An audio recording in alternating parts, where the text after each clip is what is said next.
Badan Penyelenggara Jaminan Sosial atau BPJS Kesehatan memastikan masih sanggup melakukan pembayaran klaim Jaminan Kesehatan Nasional atau JKN hingga tahun depan.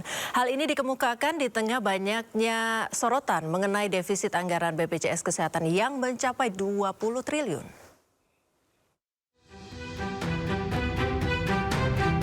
Ekonom senior Indef Tauhid Ahmad menyebut peluang defisit BPJS Kesehatan yang mencapai 20 triliun.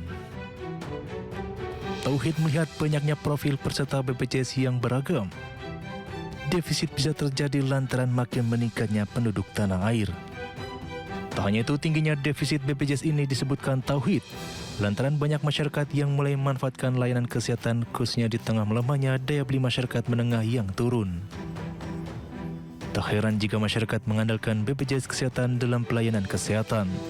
Untuk itu, sejumlah langkah perlu dilakukan untuk mengatasi defisit. Salah satunya dengan meningkatkan iuran BPJS Kesehatan. Meski demikian, Tauhid melihat kenaikan iuran tak boleh melebihi 5 hingga 6% dari iuran saat ini, sehingga tidak membebani masyarakat. Di samping itu, diperlukan adanya pengawasan untuk menghindari fraud atau kecurangan dari oknum, sehingga diperlukan pengetatan dalam proses klaim. Menurut saya kenaikan iuran secara berkala itu tidak bisa dihindarkan. Ya, tetapi memang ya besarannya yang sesuai dengan dompet masyarakat lah, willingness to pay-nya berapa gitu. Misalnya kalau kenaikan pendapatan masyarakat katakanlah pertumbuhan ekonomi 5% plus inflasi, ya nggak boleh lebih dari itu gitu ya.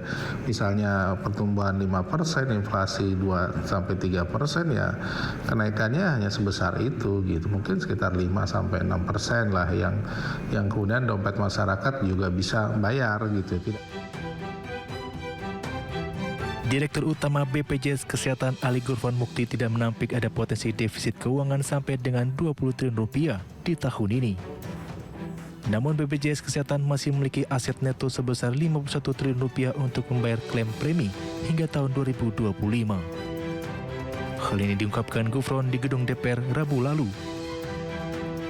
Gufron menyebut saat ini BPJS Kesehatan bersama dengan pemerintah masih mencari solusi terkait melebarnya defisit keuangan tersebut.